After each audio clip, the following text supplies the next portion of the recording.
আমি তোমাকে বললাম, এবার স্বয়ং আমি তোমাকে সহায়তা করব, তোমার জয় হবে, তুমি যুদ্ধে অংশগ্রহণ করো। পরদিন আবার বিশাল সৈন্যবাহিনী নিয়ে রাজা পুরুষোত্তম দেব কাঞ্চি রাজ্যের উদ্দেশ্যে যাত্রা করলেন যুদ্ধ করার জন্য। এদিকে জগন্নাথ পুরী ধামের বিগ্রহ থেকে বের হলেন। জগন্নাথ আর বলরাম দুটি কিশোরের রূপ ধারণ করে ঘোড়ায় চড়ে যুদ্ধে অংশগ্রহণ করলেন। স্বয়ং ভগবান যুদ্ধে অংশগ্রহণ করলেন।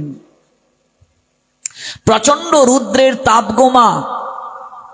ওই পুরী হতে 12 মাইল দূরে আনন্দপুর নামক একটা গ্রাম আছে। এই গ্রামের এক গোয়ালিনী, সে ঘুল বিক্রি করে, মানে মাঠা বিক্রি করে এই গরমের মাঝে।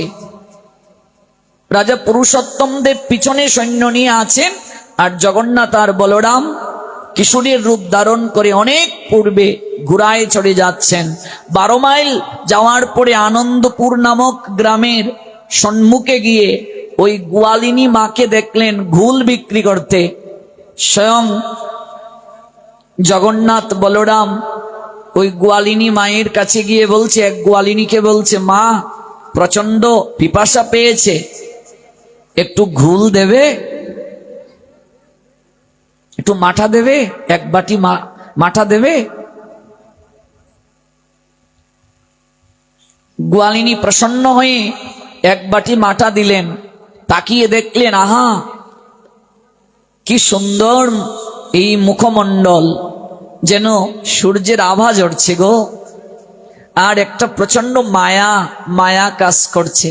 ঘুল পান করার পর বলছে, বাবা আমায় করি দাও, আমার তা দিয়েই তো সংসার চলে, আমায় করি দাও। সঙ্গে সঙ্গে যে কৃষ্ণবর্ণের কিশোরটি আঙ্গুল থেকে একটা হীরার আংটি খুলে বলল, এই নাও মা, এটা হীরার আংটি, তুমি নিয়ে নাও। বলছেন, এই কি, এক বাটি ঘুলের মূল্য তো এমন নয় বাবা, আর এই হীরার আংটি নিয়ে আমি কি করব? আমি এটা ভাঙ্গাবো কোথায়? কার কাছে বিক্রি করব? কেউ কি বিশ্বাস করবে? আমার মতো এক দুঃখিনী গোয়ালিনী যে ঘুল বিক্রি করে সংসার চালায়, তার কাছে হীরার আংটি থাকতে পারে? আমার আরো গর্দান যাবে রাজার কাছে যদি বিচারটা যায়। বাবা তুমি এই আংটি ফিরিয়ে নাও, তুমি আমায় কড়ি দিয়ে যাও। জগন্নাথ তখন বলছেন, মা এই আংটিটা তোমার কাছে রেখে দাও, ওই পিছনে আমার মহারাজ আসছেন, ওই মহারাজকে ওই আংটিটা দেখিয়ে বলবে, তোমার 2 জন সৈন্য চাকররা তোমার, দেখুন ভগবান কি বলছেন, তোমার 2 সৈন্য 2 জন চাকর, ওরা গুল খেয়েছিল, করি দিতে পারে নাই, তাই ওই আংটিটা দিয়ে গিয়েছে বন্ধক রূপে। ওই আংটিটা রাজাকে দেখালেই তিনি চিনতে পারবেন আমরা কে। ওই আংটিটা তুমি তার কাছে দিও, আর তুমি এখানে কিছুটা সময় অপেক্ষা করিও। ভগবান প্রেমার ভক্তির কাছে নিজেকে বিক্রি করে দিয়ে ভক্তের চাকর পর্যন্ত হতে দ্বিধা হন না। প্রেমের কত শক্তি দেখো মা, ভক্তির কত শক্তি দেখো। গোয়ালিনী আংটিটা হাতে নিয়ে অপেক্ষা করছেন মহারাজের জন্য, আর এদিকে 2 জন বালক প্রণাম দিয়ে বিদায় নিলেন। গোয়ালিনী মা বলছেন, সারাটা জীবন আমি কতজনের কাছে ঘুল বিক্রি করেছি, কিন্তু এই 2টা কিশোর ছেলে, ওদের দিকে তাকিয়ে কেন জানি আমার মনে হচ্ছে ওরা কত কালের চেনা আমার, কত কাল ধরে আমি ওদেরকে কোথায় যেন দেখেছি, কত জনমের ওরা যেন আমার চেনা, কত কালের জন্য এই 2টি পরিচিত মুখ। অপেক্ষা করছেন মহারাজ সৈন্যদেরকে নিয়ে এই পথে আসছেন। গোয়ালিনী সামনে গিয়ে দাঁড়িয়ে বলছেন, মহারাজ এই নিন আংটি। কিসের আংটি? আপনার 2 জন চাকর সৈন্য আমার কাছ থেকে ঘুল গ্রহণ করেছে, ওই ঘুল গ্রহণ করে করি দিতে পারে নাই, তাই আংটিটা দিয়ে গিয়েছে। ওই আংটি দেখলেই নাকি আপনি তাদের পরিচয় পাবেন, আর আপনি চিনতে পারবেন তাদেরকে। আপনি মূল্য পরিশোধ করুন, আমি এই প্রচন্ড গরমের মাঝে আপনার জন্য অপেক্ষা করছি, শীঘ্র করে আপনি আমাকে মূল্য দিয়ে দিন। আমার শরীরটা খারাপ লাগছে, এই গরম আমি সহ্য করতে পারছি না, এই নিন আংটি। মহারাজের কাছে যখন আংটিটা দেয়া হলো, মহারাজ অবাক হয়ে গেলেন। সত্যি করে বলো গোয়ালিনী, এই আংটি তুমি কার কাছ থেকে পেয়েছ? সত্যি করে বলো। মহারাজ, দুজন সৈন্য, দুটি কিশোর, একটা কৃষ্ণ বর্ণের কিশোর, আরেকটার গায়ের রং ফর্সা। এই আংটিটা আপনাকে দিলে আপনি নাকি চিনতে পারবেন। মহারাজ গুড়া থেকে নেমে বলছেন, গোয়ালিনী, আমি তো 1 সপ্তাহ আগে এই আংটিটা, আমি আমার হীরার আংটিটা জগন্নাথকে উপহার দিয়ে এসেছিলাম। আমি তো এই হীরার আংটিটা 1 সপ্তাহ আগে আমার প্রভু জগন্নাথকে আমি উপহার দিয়ে এসেছিলাম। তুমি এই আংটি কোথা থেকে পেলে? সত্যি করে বলো গোয়ালিনী। ওরা দুজন কিশোর, একজনের গায়ের বরণ কৃষ্ণ মহারাজ, কৃষ্ণ বরণ কালো, আরেকজনের গায়ের বরণ ফর্সা। মহারাজ গোয়ালিনী মায়ের সামনে দাঁড়িয়ে কাঁদতে কাঁদতে লুটিয়ে পড়ে বললেন, গোয়ালিনী, জনম ধন্য তোমার, ধন্য তোমার ঘুল বিক্রি করা। তুমি যাদেরকে ঘুল খাইয়েছ তারা আর কেউ নয়, তারা স্বয়ং জগন্নাথ আর বলরাম। সাধনা করে যাকে পাওয়া যায় না, ধ্যান করে যাকে পাওয়া যায় না, 56 ব্যঞ্জন রন্ধন করে তাকে নিবেদন করলেও প্রেম ভক্তি ব্যতীত তিনি গ্রহণ করেন না। তোমার কত সৌভাগ্য, তুমি কত সৌভাগ্যবতী রমণী। স্বয়ং জগন্নাথ বলরাম এসে তোমার কাছে ঘুল চাইলেন, আর তুমি তার কাছে মূল্য চাইলে। গোয়ালিনী, তুমি তার কাছে মূল্য চাইলে। গোয়ালিনী মা লুটিয়ে পড়লেন, মহারাজ, আমার এই জীবন ধন্য, কিন্তু আমি যে তাকে চিনতে পারি নাই, আমি যে তাকে অনুভব করতে পারি নাই। আমি অকৃতজ্ঞ মহারাজ, আমি পাপী।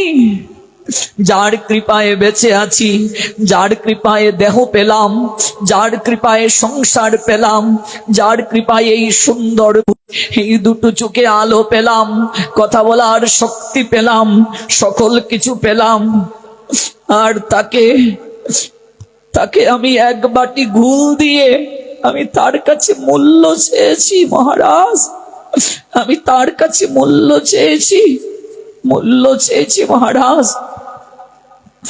আমার দুঃখ রয়ে গেল, আমার দুঃখ রয়ে গেল। তবে আজ আমিও প্রতিজ্ঞা করলাম, আজ থেকে আমি আমার জগন্নাথকে ঘুল না দিয়ে আমি জীবনে কোনোদিন ঘুল গ্রহণ করব না, বিক্রিও করব না। আমি আমার জগন্নাথকে ঘুল না দিয়ে কোনোদিন ঘুল গ্রহণ করব না, বিক্রিও করব না। মহারাজের চোখ বেয়ে অশ্রু ঝরল। পুরুষোত্তম দেব ওই গোয়ালিনী মাকে বলছেন, মা, রাজার কাউকে প্রণাম দিতে নেই, কিন্তু আজ আমি তোমায় প্রণাম দিয়ে যুদ্ধে যাচ্ছি। কারণ তুমি সাধারণ কোনো রমণী নয়, সাধারণ কোনো গোয়ালিনী নও, তুমি স্বয়ং জগন্নাথের দর্শন পেয়েছো। ওই হাতটা একবার আমার মাথায় রাখবে, আমায় একটু আশীর্বাদ করে দেবে। আমি এইবার যুদ্ধে যাচ্ছি, এবার যেন আমি জয়ী হয়ে ফিরে আসতে পারি। তোমার দুটো চোখের দিকে আমি একটু তাকাচ্ছি, এই চোখ দ্বারা তুমি দর্শন করেছো জগন্নাথ, তোমার হাতটা আমি আমার মস্তকে রাখছি, ওই হাত দ্বারা তুমি জগন্নাথকে সেবা করিয়েছো। একটিবার আমায় তুমি আশীর্বাদ করে দাও। ধন্য ধন্য তুমি, ধন্য তোমার প্রীতি। তোমার চিত্তে যদি প্রীতি না থাকতো, তোমার চিত্তে যদি ভক্তি না থাকতো, জগন্নাথ কখনো তোমার হাতে ঘুল গ্রহণ করতেন না। তবে মহারাজের আর বুঝার বাকি রইল না। প্রভু জগন্নাথ আর বলরাম স্বয়ং যুদ্ধক্ষেত্রে গিয়েছেন, বুঝার আর বাকি রইল না। রাজা গোয়ালিনীকে পুরস্কৃত করলেন, তিনি যুদ্ধে জয়লাভ অবশ্যই করবেন। এদিকে জগন্নাথ বলরাম দুজনেই গিয়েছেন যুদ্ধে, বুঝতেই তো পারছেন। হ্যাঁ, সবাইকে পরাজিত করলেন, কাউকে না মেরে পরাজিত করলেন, প্রাণে মারলেন না, কাউকে পরাজিত করলেন। আর কাঞ্চি রাজাকে বন্ধন করে বললেন, এই বন্ধন করে রেখে গেলাম, আমাদের মনিব আসার আগেই তোর অহংকার চূর্ণ করে গেলাম, আর আমাদের মনিবকে আমরা পুরস্কার দেব। শোন, চাকরের কাছেই পরাজিত হলি, মনিব আসছে, ভগবান বলছেন। কারণ কি, প্রেমার ভক্তির কাছে, পুরুষোত্তম রাজার প্রেমার ভক্তির কাছে জগন্নাথ নিজেকে বিক্রি করে দিয়েছেন। এই হলো প্রেমের ক্ষমতা, এই হলো ভক্তির ক্ষমতা। ভগবান কেবল ভক্তের কাছে হৃদয়ের প্রেমটা চান, ভক্তি চান, শুদ্ধ বিশুদ্ধ প্রেম ভক্তি, এর থেকে বেশি কিছু চান না। প্রেমার ভক্তিতে ভগবান পর্যন্ত বশীভূত হন। এদিকে মহারাজ এসে সকল কিছু দেখে তিনি উপলব্ধি করলেন, কাঞ্চি রাজাকে সম্মানের সঙ্গে তিনি বন্ধন মুক্ত করে দিলেন। কাঞ্চি রাজা ছিল গণেশের আরাধনা করতেন, গণেশকে নিয়ে এলেন, সঙ্গে পদ্মাবতীকেও নিয়ে এলেন, আর বললেন, এক ঝাড়ুদারির কাছে তুমি তোমার মেয়েকে বিয়ে দেবে না? আমিও প্রতিজ্ঞা করে যাচ্ছি তোমার কাছে, তোমায় মুক্তি দিয়ে যাচ্ছি আর প্রতিজ্ঞা করে যাচ্ছি, আমিও যদি সত্যিকারের জগন্নাথের ভক্ত হয়ে থাকি, এক ঝাড়ুদারের কাছে আমি তোমার মেয়েকে বিয়ে দেওয়াবো, আমিও তোমার মেয়েকে বিয়ে করব না, আমি প্রত্যাখ্যান করে গেলাম তোমার মেয়েকে। এক ঝাড়ুদারের কাছে তাকে বিয়ে দেব আমার রাজ্যে নিয়ে, তোমার অহংকার আমি চূর্ণ করব, আর আমি তোমার মেয়েকে আর গ্রহণ করব না। গণেশকে নিয়ে এলেন, গণেশের বিগ্রহকে এনে, এখনো যদি পুরীতে যান দেখবেন জগন্নাথের পিছনে গণেশের বিগ্রহ রাখা আছে মন্দিরে। ওই কাঞ্চি রাজা থেকে যুদ্ধে জয় করে গণেশের বিগ্রহ নিয়ে এসেছিলেন পুরুষোত্তম দেব। পদ্মাবতী খুবই কষ্ট পেলেন, মনে মনে আমি তো আপনাকে স্বামী রূপে গ্রহণ করেছি, আমার তো আর কোনো অপরাধ নেই, আপনি আমাকে ঝাড়ুদারের কাছে বিয়ে দেবেন, আপনার পাটরানী হওয়ার ইচ্ছে আমার নাই, কিন্তু আপনার মতো ভক্তের পত্নী হওয়াটা পরম সৌভাগ্য। আপনি ধার্মিক, আপনি সুশীল, আপনার মতো জগন্নাথের ভক্তের সঙ্গে আমার জীবন কাটানো এত আমার পরম সৌভাগ্য। তবে হয়তো আমার ভাগ্যে নেই, নিয়তির নির্মম পরিহাস আমাকে মেনে নিতে হবে। মন্ত্রী তখন বললেন, মহারাজ আপনি চিন্তা করবেন না, আপনি ঝাড়ুদারের কাছে বিয়ে দেবেন, আমাকে দায়িত্বটা দিন, আমি একজন ঝাড়ুদার খুঁজে আপনাকে দেব। তবে কিছুকাল এই রাজকুমারীকে সম্মানের সঙ্গে রাজভবনে রাখার ব্যবস্থা করে দিন। সম্মানের সঙ্গে একটা জায়গায় উপযুক্ত সম্মানের সঙ্গে রাখা হলো। এদিকে সামনে যখন রথযাত্রা এলো, মহারাজ তখন ঝাড়ুটা হাতে নিয়ে রাস্তায় নামলেন, রাজবেশ পরিত্যাগ করে ঝাড়ু হাতে নিয়ে। মন্ত্রী তখন গিয়ে বললেন, মহারাজ আপনার কাছে আমার একটা নিবেদন, আমি এক ঝাড়ুদারকে পেয়েছি কাঞ্চি রাজকুমারীকে বিবাহ দেওয়ার জন্য। আজকে তো আপনি রাজা নন, আজকে তো আপনি এক ঝাড়ুদার, কাজে আজকের এই দিনেই আপনার সঙ্গে কাঞ্চি রাজকুমারীকে আমি বিয়ে প্রদান করব। আজকের এই দিনে, আপনি তো আজ ঝাড়ুদার, ঝাড়ু হাতে নিয়ে বের হয়েছেন, আপনার তো প্রতিজ্ঞা ছিল এক ঝাড়ুদারের কাছে আপনি মেয়ে বিয়ে দেবেন, তাহলে আজকে আপনার কাছে আমি মেয়েকে বিয়ে দেওয়ার ব্যবস্থা করে দেব। ওই রথযাত্রার দিন বিয়ে হলো, পুরুষোত্তম দেবের সঙ্গে কাঞ্চি রাজকুমারীর বিয়ে হলো। দেখুন প্রীতির শক্তি কতটুকু, ভক্তির শক্তি কতটুকু দেখুন, প্রেমের শক্তি কতটুকু দেখুন। বিনা প্রেম সে নাহি মিলে নন্দলালা, নন্দের নন্দনকে যদি পেতে চাও তার সঙ্গে একটু প্রেম করতে হবে গো। প্রেম ব্যতীত কখনো প্রেমময়ীকে পাওয়া যায় না। আপনি ভগবানকে ভালোবাসেন, প্রমাণ হবে সেবার দ্বারা। আপনি ভগবানকে ভালোবাসেন, প্রমাণ হবে আপনার আকুলতার দ্বারা, প্রমাণ হবে আপনার হৃদয়ের বেকুলতার দ্বারা। আকুলতা বেকুলতা হৃদয়ে না আসলে প্রভুকে কখনো পাওয়া যায় না, প্রাপ্তি সম্ভব নয়। জীবনে আকুলতাটা খুবই প্রয়োজন। আকুলতা সিদ্ধ মধুসূদন দাস বাবাজি মহারাজ সূর্যকুণ্ডে তিনি ভজন করতেন। যারা সূর্যকুণ্ডে গিয়েছেন দেখবেন, সেই সূর্যকুণ্ডে এখনো প্রভু যে ভজন করতেন মধুসূদন দাস বাবাজি মহারাজ চিহ্ন রয়েছে। সেখানে সূর্যকুণ্ডে সূর্য পূজার ছলে প্রেমময়ী যেতেন ওই গোবিন্দের কৃপা প্রাপ্তির জন্য। সূর্যদেবকে বলতেন যে তুমি এত আলো দিচ্ছ, তাপ দিচ্ছ, একটু কমাতে পারো না? উত্তাপটা একটু কমিয়ে দাও। আমার প্রাণনাথ, আমার প্রাণবধূ গোচারণে যাবে, যেন তার কষ্ট কম হয়, তাপটা যেন তার গায়ে না লাগে। কতটা ভালোবাসা দেখুন।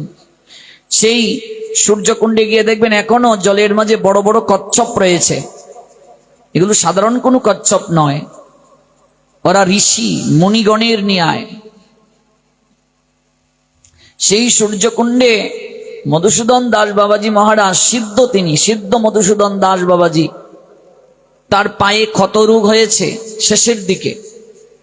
এবার একটা নেকড়ে দিয়ে পাটাকে জড়িয়ে ধরে রেখেছেন। অনেক চেষ্টা করেও যখন ভালো হচ্ছে না, তখন তিনি ভাবছেন আমার এই পায়ে ক্ষত হয়ে গেছে, আমি আগের মতো আর গোবর্ধন পরিক্রমা করতে পারি না, কষ্ট হয়ে যায়, সেবা করতে কষ্ট হয়ে যায়। সেবাই যদি আমায় করতে না দেবে, হে প্রেমময়ী রাধারানী, সেবাই যেহেতু আমায় করতে দেবে না, রথ অচল করে ফেলছো, তাহলে আমি আর চাই না, এই জীবন আমি আর ধারণ করতে চাই না। তোমার সেবা থেকে বঞ্চিত হয়ে থাকার থেকে তুমি আমায় নিয়ে যাও, তোমার কাছে আমায় নিয়ে যাও, আমি আর বাঁচতে চাই না। তাই ওই কাপড় দিয়ে পাটাকে বেঁধে গভীর জঙ্গলের মাঝে গিয়ে পড়ে রইলেন, শুয়ে রইলেন, কেউ যেন না দেখতে পায়, কেউ যেন খোঁজ না নেয়। সেবকরা জানলে আসবে, সেবা করবে, কারো সেবাও তিনি গ্রহণ করতে চান না। একদিন, দুদিন, তিন দিন যখন হয়ে গেল, তখন প্রেমময়ী শ্রীমতী রাধারানী আর স্থির থাকতে পারলেন না। প্রতিদিন সিদ্ধ মধুসূদন দাস বাবাজি যে গৃহে তিনি ভিক্ষা করতে যেতেন, সেই গৃহের এক কিশোরীর রূপ ধারণ করে রুটি, সবজি আর জল অর্থাৎ প্রসাদ তার জন্য নিয়ে এলেন। এসে বলছেন, কি হে বাবাজি, 3 দিন না খেয়ে আছো, পড়ে রয়েছ এই জঙ্গলের ভেতরে, ভিক্ষায় যাও না কেন? এত অভিমান কেন? মরতে চাও কেন? এই নাও, মা পাঠিয়েছেন, শীঘ্র করি সেবা গ্রহণ করো। বাবাজি মহারাজ বলেন, আমি যে এখানে পড়ে আছি তুই জানলি কি করে? বলছে, আমি কি করে জানলাম, আগে খেয়ে নাও তারপর বলছি। না, আমি খাবো না, নিয়ে যা। এত অভিমান কেন বাপু, খেয়ে নাও, আমার ঢের কাজ বাকি, আমি যাই, আগামীকাল থেকে মাধুকরীতে যেও, শুনে যা। চঞ্চলা চপলা বালিকাটি 1 পা 2 পা করে গেল, তারপর অদৃশ্য হয়ে গেল। সিদ্ধ মধুসূদন দাস বাবাজি ওই প্রসাদ গ্রহণ করলেন, সঙ্গে সঙ্গে তার ক্ষুধা তৃষ্ণা দূর হয়ে গেল। পায়ের মাঝে যে ব্যথা ছিল, ক্ষত রোগ ছিল, তাও সেরে গেল। এই কি এত অলৌকিক বিষয়? সন্দেহ হলো, কে এলো? তাহলে কি প্রেমময়ী শ্রীমতী রাধারানী এলেন আমাকে কৃপা করার জন্য? আমি এসেছিলাম সকল কিছু ত্যাগ করে তার সেবার জন্য, আর তিনি আমাকে সেবা দেওয়ার জন্য এলেন।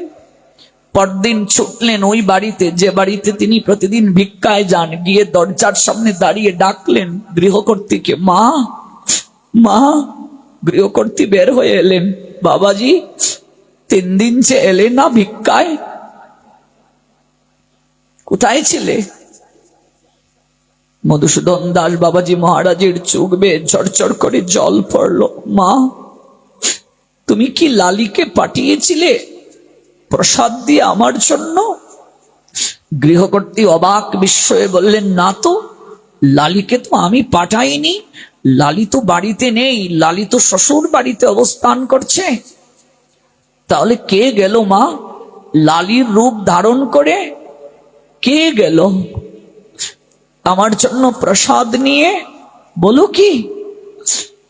পাগল হয়ে কাঁদছেন, হে প্রেমময়ী, হে ব্রজেশ্বরী শ্রীমতী রাধারানী, তুমি আমাকে কৃপা করার জন্য গেলে, তুমি আমায় পুনরায় সেবা করার সৌভাগ্যবান করলে। তুমি আমাকে পুনরায় সেবা আনন্দ প্রদান করলে। কেউ যেন